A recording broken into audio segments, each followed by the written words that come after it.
कहने के लिए मैं अगर मान लीजिए हम सत्याग्रह में बैठते हैं, उपवास पर बैठते हैं, तो उसमें मैं क्या मेरे हित के लिए बैठ रही हूँ, या मैं समूह के हित के लिए बैठ रही हूँ, या मैं देश के हित के लिए बैठ रही हूँ, या मैं अगर मान लीजिए आज सांप्रदायिकता का इतना माहौल जो बिगड़ रहा है, आज भेद की जो नीति चल रही है, तो उसमें अगर मैं उपवास पे बैठती हूँ तो मेरे अपने अंदर पहले वो नहीं होना चाहिए। मेरे अंदर अगर ये चल रहा है कि ये हिंदू है या ये मुसलमान है, ये सफ़ेद कपड़े वाला है, ये भगवा कपड़े वाला है, ये हरे कपड़े वाला है, रंगों में भेद, विचार में ये, तो आप उसको नहीं कर सकते। आप सत्याग्रह जब भी कर सकते हैं जब आपके अंदर प्रेम और मोहब्बत और करुणा और सत्य प्रेम हो। उसके बिना सत्याग्रह हो ही नहीं सकता। सत्याग्रह कभी सफल हो ही नहीं सकता। सत्याग्रह से आज़ादी मिली, बिना तकलीफ दिए आज़ादी मिलती क्या? अंग्रेजों आओ हमको आज़ाद करके चले जाओ, आप तो यहाँ हो, आप चले जाओ, उसके लिए कुर्बानियाँ देनी पड़ती, शहीद हुए, है ना? तो हम अगर निर्भयता हमारे साथ है, आपने निर्भयता का अभी अहिंसा निर्भयता अगर हमारे साथ है तो सत्याग्रह हमारा सफल होगा। और सफल नहीं भी हो, जरूरी नहीं है कि मैं कहूँ और आप मान भी लो, लेकिन प्रयत्न जारी रहता है। 21-21 दिन के उपवास किए, 20-20 दिन के उपवास किए, और विनोबा जी पहले सत्याग्रही थे जिन्होंने गांधी को माना, इसलिए आज विनोबा जयंती को सत्याग्रह दिवस कहते हैं। उन्होंने वो चले थे पंडित ये बनने के लिए, योगी बनने के लिए चले थे, साधु बनने के लिए चले थे, लेकिन काशी में जब उन्होंने सुना, जब गांधी का भाषण सुना और वो मुड़ गए और गांधी से कहा मैं बात करने के लिए आपसे आया हूँ और मैं आपके साथ कुछ काम करना चाहता हूँ। गांधी ने कहा आ जाना, 1 साल बाद आ जाना। 1 साल बाद बराबर जब विनोबा गांधी के पास पहुँचे तो गांधी ने कहा आपको एकदम आपने उसको गिना, 365 दिन जैसे ही खत्म हुए और आप आए, आपने गिना उसको? उन्होंने कहा हाँ, मैं तो एक दिन तड़प रहा था, मैं एक दिन आपके लिए आने के पास मैं मचल रहा था। तो ये जो ये भी सत्याग्रह खाली उपवास करना, बैठना, अपनी जिद मनवाना, अपनी हट मनवाना ही नहीं होता है। सत्याग्रह हृदय परिवर्तन होता है। हृदय परिवर्तन, एक गाल पे थप्पड़ मारो तो कहते हैं कि दूसरा गाल करो। आप कह दोगे कि क्या है ये, मैं उसको मारने के लिए उत्साही हूँ क्या? मैं अगर कहती हूँ चलाओ गोली, मैं खड़ी हूँ यहाँ पर, कोई व्यक्ति बिना प्रेमल होता ही नहीं। डाकू के अंदर भी प्रेम होता है, सबके अंदर प्रेम होता है, कुछ कारण बन जाते हैं कि वो रास्ता भटक जाते हैं। मैंने एक बार एक डाकू से पूछा, जिन्होंने विनोबा जी ने जिनको आत्मसमर्पण कराया था, जेपी ने और सुब्बाराव जी ने जिनको आत्मसमर्पण कराया, मैं उस समय 22 साल की थी, 21 साल की थी, तो तहसीलदार सिंह को, मनोहर सिंह को भेजा गया आत्मसमर्पण करने के बाद। उनको कहा कि आप जिलों में घूम के आओ। मैं राजस्थान से आती हूँ, जोधपुर जिले में उनको भेजा गया, तो जोधपुर जिले में आए। आप घरों में जाइए, आप बैठिए, उनकी घर की दिनचर्या देखिए और उन लोगों से बात करिए। और सरकार ने तो आपको माफ़ कर दिया है, लेकिन जनता भी आपको माफ़ करनी चाहिए। मैंने पूछा उनसे कि आपने जब आगे चलते थे तो हम उनको घुमाने भी ले गए, तो मैंने पूछा कि भाई जी आपने कितनी हत्याएं की? उन्होंने कहा कि आज तक तुमने रोटियां कितनी खाई? हमने कहा कि हमने सुना था कि आप मीना कुमारी को उठा के ले गए थे, उस समय हम लोगों के समय में मीना कुमारी चलती थी। उन्होंने कहा आप मीना कुमारी को ले गए थे? बोले मैं ले गया था, लेकिन हमारे भी अपने उसूल होते हैं, हमारे भी अपने मूल्य होते हैं। मैंने उसको हाथ तक नहीं लगाया। एक कोई अदावदी थी, कोई बैर था उस बॉलीवुड से, इसलिए मैं मीना कुमारी को लेकर आई। कोई उनका किसी की डेथ हो गई थी और बॉलीवुड में कोई बहुत बड़ा फंक्शन था, बोले हमारे इतने बड़े नेता की डेथ हुई, आपने फंक्शन कैसे किया? तो ये जो घटनाएं होती है, ये घटनाएं कैसे हृदय परिवर्तन करती है। आपसे मेरे से तो नहीं हुआ। किसने हृदय परिवर्तन किया? जिसके अंदर प्रेम की सरिता बहती थी, जिसके अंदर करुणा बहती थी, उन्होंने हृदय परिवर्तन किया। अब कहते हैं साहब गांधी जी के 3 बंधन हैं। बुरा मत देखो, बुरा मत सुनो और बुरा मत बोलो। भैया जैसा हो रहा है वैसा होने दो, लेकिन अगर आध्यात्मिक पुरुष होगा तो उन्होंने गांधी ने ही 3 बंधन इजाद नहीं किए। गांधी जी ने जापान में जब देखा और उन 3 बंदर को प्रतीक माना, हर जगह से अच्छी चीज कैसे लेकर आना। अंटू द लास्ट उन्होंने टॉल्स्टॉय फॉर्म में जब टॉल्स्टॉय से देखा, अंटू द लास्ट तो वो अंत्योदय से सर्वोदय की ओर है। रस्किन से उन्होंने कहा मेरे जीवन में परिवर्तन लाने वाले कौन थे? उन्होंने शंकराचार्य का नाम नहीं लिया, उन्होंने और किसी का नाम नहीं लिया, क्योंकि उन्होंने नाम लिया रस्किन। और अब कह दो कि साहब वो तो अंग्रेजों के तो हम गुलाम थे, और रस्किन का नाम क्यों ले लिया, टॉल्स्टॉय का नाम क्यों ले लिया, उसका क्यों ले लिया, उसका क्यों ले लिया। ये जो आज हमारी दृष्टि बन गई है, इस दृष्टि को हमको बदलना पड़ेगा और समझना पड़ेगा। तो बुरा मत देखो, बुरा मत देखो का मतलब ये नहीं है कि आंख बंद कर लो और गांधारी बन जाओ। अगर धृतराष्ट्र को दिखता नहीं था और गांधारी ने पट्टी खोल दी होती, गांधारी पतिव्रता बनी, किस लिए उसने नहीं देखा कि धृतराष्ट्र को नहीं, वो मेरे पति नहीं देख सकते तो मैं कैसे देखूं। वो पति प्रेम और पतिव्रता का उनका प्रेम था।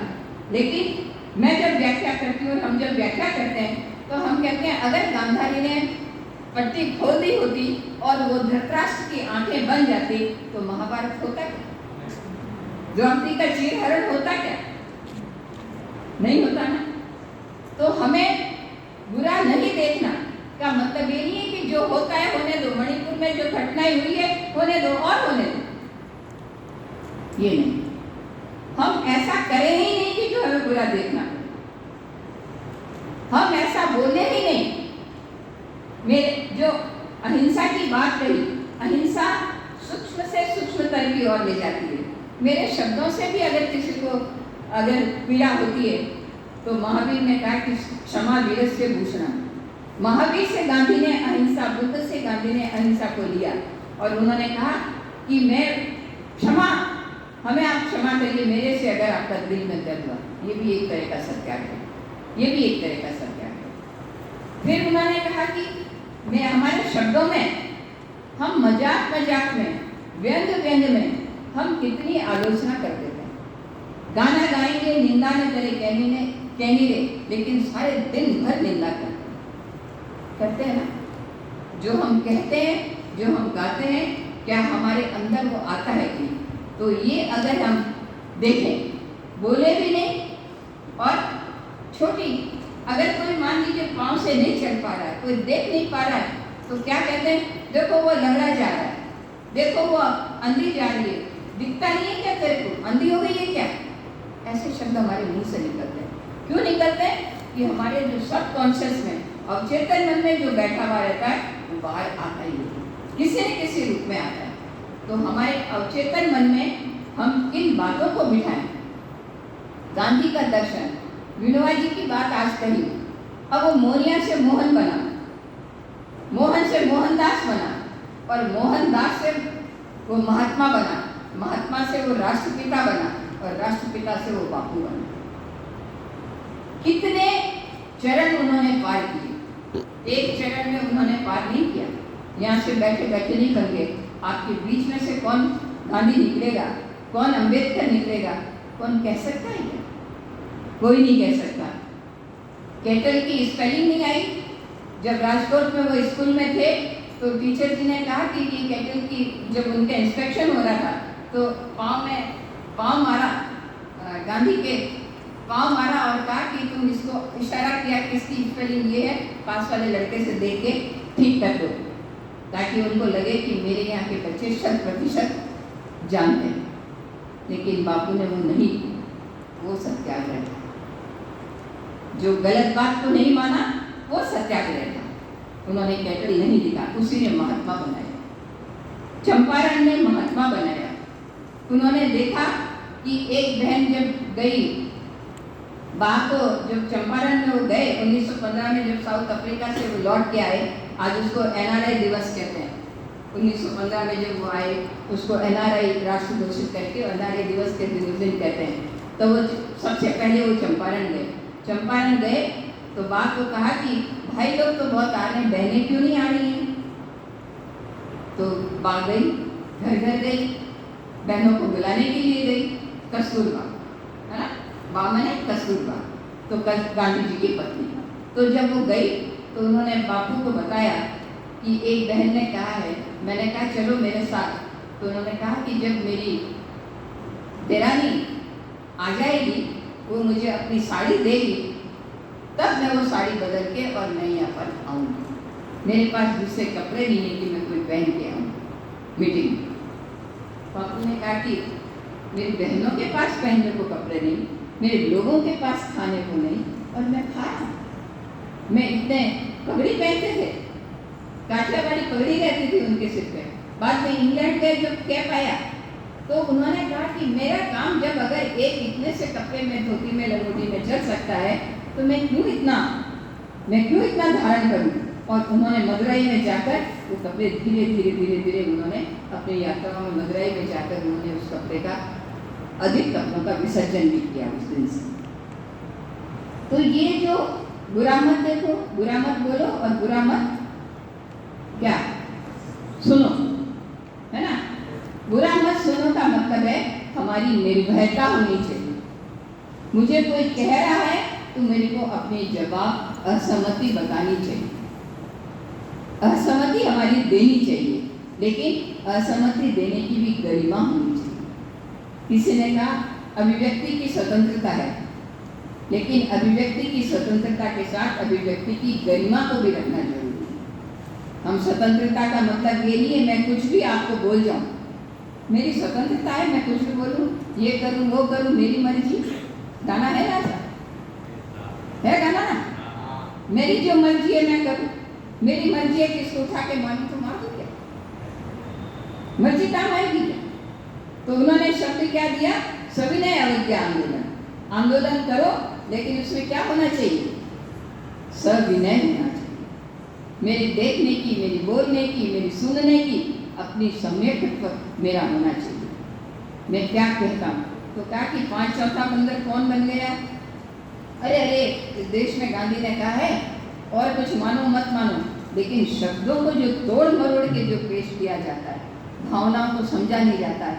एक गाल पे थप्पड़ मारा, दूसरा गाल दिया, तो दूसरा गाल वाला थप्पड़ नहीं मारेगा, वो हाथ मिलाएगा, वो हृदय परिवर्तन करेगा, वो आपके गले लगेगा। अभी प्रदीप जी को कल के 3-4 दिन पहले की बात है, कोई ऐसी घटना हुई।